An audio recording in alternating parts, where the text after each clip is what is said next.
Hi అండి, అందరికీ నమస్తే. అందరూ ఎలా ఉన్నారు? నేనైతే చాలా బాగున్నాను. కొంచెం వెహికల్ సౌండ్స్ వల్ల డిస్టర్బెన్స్ వస్తుంది, ప్లీజ్ ఎక్స్క్యూజ్ చేయండి. ఒక 3 ఇంపార్టెంట్ విషయాలు చెప్దామని వీడియో చేస్తున్నాను. రేపే మనకు వారాహి నవరాత్రులు స్టార్ట్ కానున్నాయి కదా, ఏ సమయంలో పూజ చేసుకోవాలి అని అడుగుతున్నారు. చాలా మంది ఇన్స్టాలో వెరైటీగా మెసేజెస్ కూడా పెడుతున్నారు. వాటి గురించి కూడా ఇప్పుడు ఎక్స్ప్లెయిన్ చేస్తాను. అయితే అఖండ దీపము, కలుషము, అలాగే మీరు నిష్టగా బీజాక్షరాలతో కూడినటువంటి షోడశోపచార పూజ, గురుపదేశం తీసుకున్న వాళ్ళు చేయాలి అనుకుంటే మీరు ఎర్లీ మార్నింగ్ 5:15 లోపలే కలుషము ఇవన్నీ పెట్టేసుకోండి.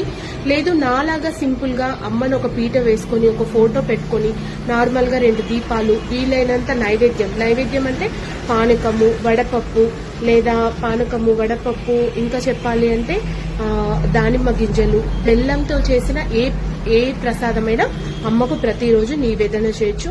అంతేకాకుండా భూమిలో పండినటువంటి దుంపలు, స్వీట్ పొటాటో కానీ, వేరుశనగ పల్లీలు, అలాగే క్యారెట్, బీట్రూట్, ఇంకా కందలు, అలాంటి భూమిలో పండినటువంటివి కూడా అమ్మను భూదేవితో సమానంగా పూజిస్తాం కాబట్టి భూమిలో పండినటువంటి వస్తువులతో పూజ చేస్తే అమ్మకు చాలా ఇష్టమంట.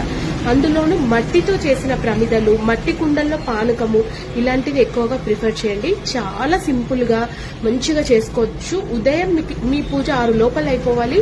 సాయంత్రం 7 గంటలకి దాటిన తర్వాత పూజ చేసుకోవాలి. 2 పూటల పూజ వీలు కాని వాళ్ళు ఓన్లీ సాయంత్రం కూడా పూజ చేసుకోవచ్చు.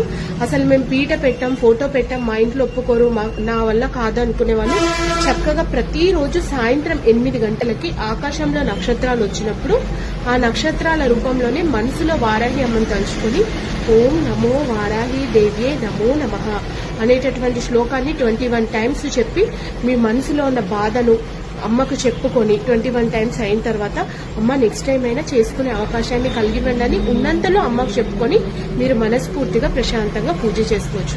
అది వీలు కాదంటే ఇంటికి దగ్గరలోనే ఏదైనా టెంపుల్ కి వెళ్లి కూడా మీరు శ్రీమాత్రే నమః అనుకోవచ్చు.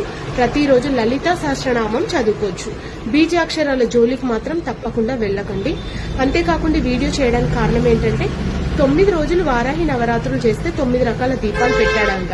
లాస్ట్ ఇయర్ ఎవరు చెప్పలేదు, పురాణంలోనూ ఎక్కడా లేదు. కంద దీపం ఇవన్నీ పెట్టమన్నా కానీ స్వీట్ పొటాటోతో దీపం, కంద దీపం అన్నీ కూడా వెరైటీగా పెడుతున్నారు. ఎలాంటి ఆర్భాటాలకు వెళ్ళకండి, అది ఎక్కడ పురాణాల్లో లేదు. సింపుల్ గా పూజ చేసుకోండి. కాకపోతే కొబ్బరికాయ దీపం మాత్రం అమ్మవారికి వెలిగిస్తారు, శివయ్యకు కూడా వెలిగిస్తారు. ఆర్థిక పరమైనటువంటి ఇబ్బందులు ఉన్న వాళ్ళు ఎలాంటి దీపాలతో 2 బట్టి ప్రమిదలు ఉన్నా కూడా అమ్మకు పూజ చేసుకోవచ్చు. సింపుల్ గా పూజ చేసుకోండి. అందరి మాటలు నమ్మకండి. ఓకేనా? Thank you.